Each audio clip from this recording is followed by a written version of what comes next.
Tonight, as the sun dips below the horizon, you will reach out and flip a simple plastic wall switch to illuminate your surroundings.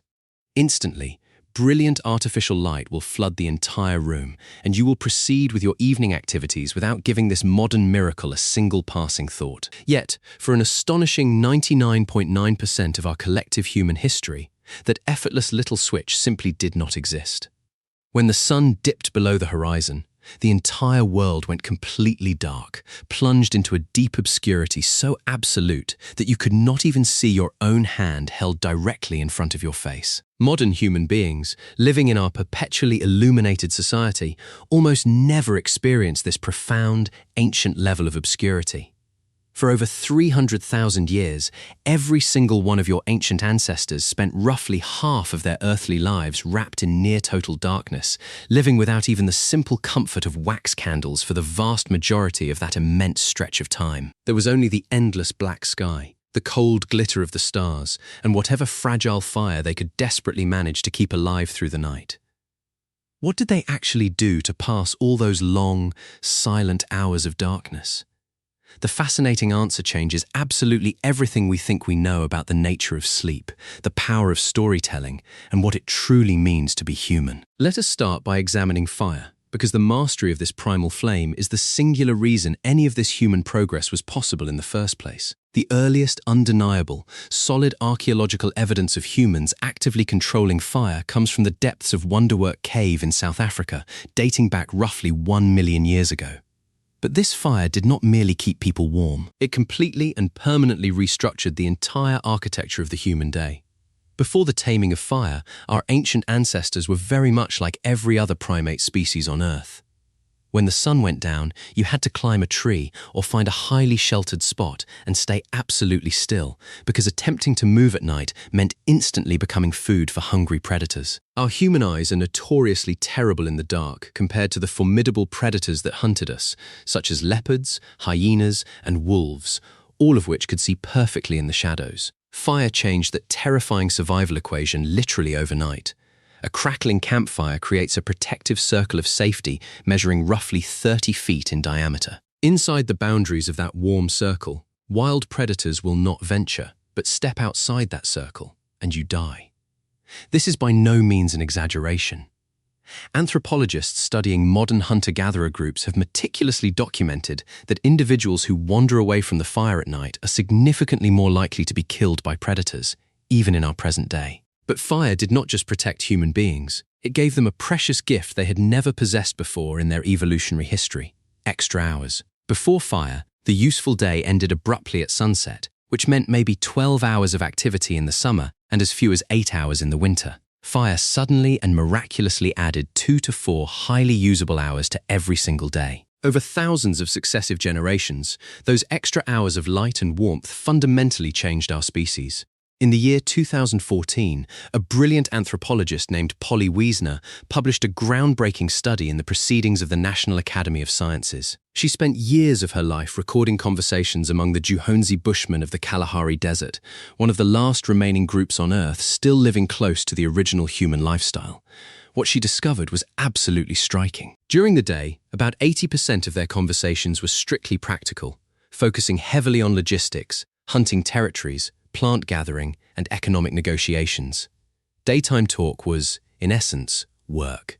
But at night, gathered around the glowing embers of the fire, the entire character of conversation changed. At night, 81% of their conversations were stories, containing spellbinding tales of distant places, thrilling adventures, myths about the origins of the world, and clever jokes that made the whole camp laugh together. Wiesner powerfully argued that this firelight conversation is the very place where human culture was born. The campfire served as the original theatre, classroom, and church, where humans first learned to think beyond the immediate present and imagine things that do not yet exist.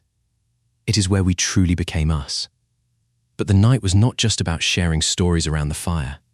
There was something else happening in the darkness, something that scientists only rediscovered in the last 30 years. You were not biologically designed to sleep in the single, continuous block that you sleep in right now. In the year 2001, historian Roger Ekich published a landmark paper that changed sleep science forever.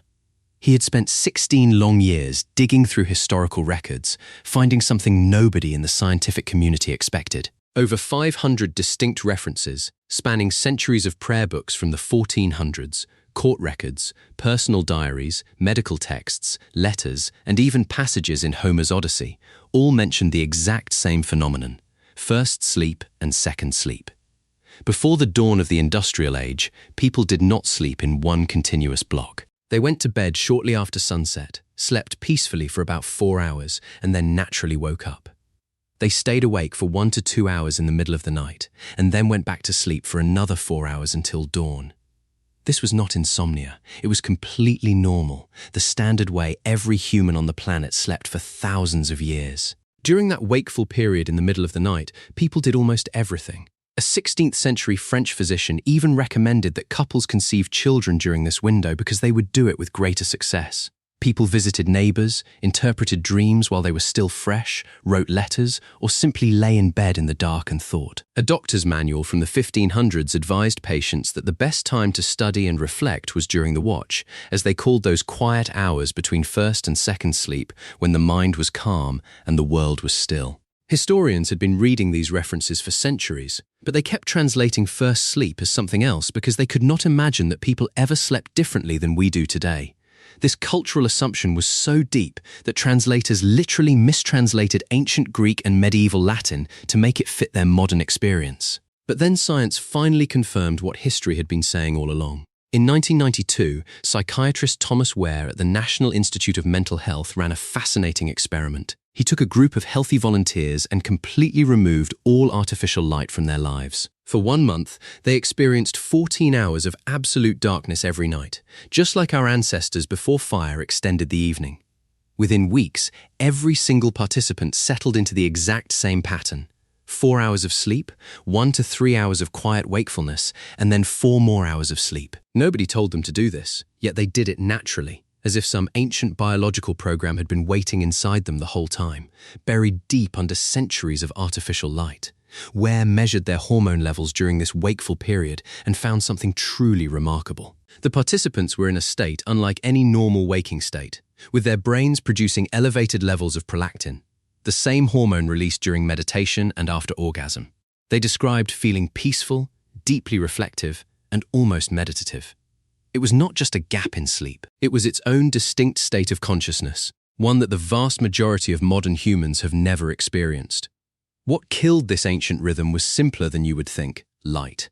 In the 1600s, cities began installing public street lamps.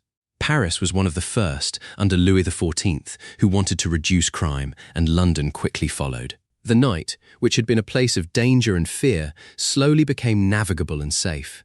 Then came cheaper candles, gas lamps in the 1800s, and finally, in 1879, Thomas Edison commercialized the electric light bulb. Within a single generation, the night as humans had known it for 300,000 years was gone. The word curfew comes from the French phrase couvre-feu, which literally means cover fire. In medieval towns, a bell would ring at night, signaling everyone to cover or extinguish their fires, not because of safety, but because night was supposed to be dark. Night was when you slept, and night was when you were vulnerable. For most of history, being out at night was highly suspicious. In many medieval European cities, walking outside after dark without a lantern was literally illegal. Night belonged to criminals and the supernatural, and people feared it in a way that is almost impossible for us to understand today.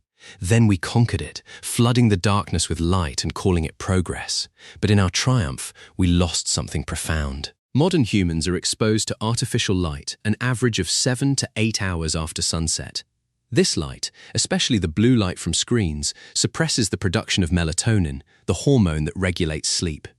Your biological body does not know the difference between a light bulb and the sun. When light hits your retina at 11 p.m., your brain interprets it as daytime, delaying melatonin release, fragmenting your sleep, and disrupting the circadian rhythm that evolved over millions of years. Researchers have found that people who go camping for just 1 week with no artificial light at all have their melatonin cycles reset by nearly 2 hours, with their bodies producing melatonin at sunset instead of hours after it.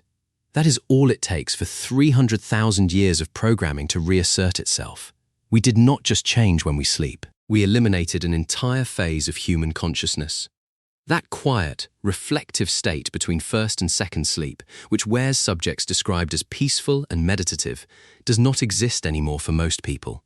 Instead, we have insomnia, and we treat it like a disorder. But what if it is not a disorder at all? What if waking up at 2 a.m. and lying there in the dark is not your body malfunctioning, but your body remembering what it was built to do? For 300,000 years, your ancestors spent their nights in a rhythm that modern science is only beginning to understand. They gathered around fires and told stories that built civilizations, sleeping in 2 phases with a window of quiet reflection in between. They lived in darkness so complete that the Milky Way was not something you had to drive to a national park to see. It was just the sky. Every night, when they woke in the dark between first and second sleep, they lay there in silence and thought about their lives, their dreams, and the world they would wake up to in the morning. We traded all of that for a light switch, and most of us never even knew it was gone.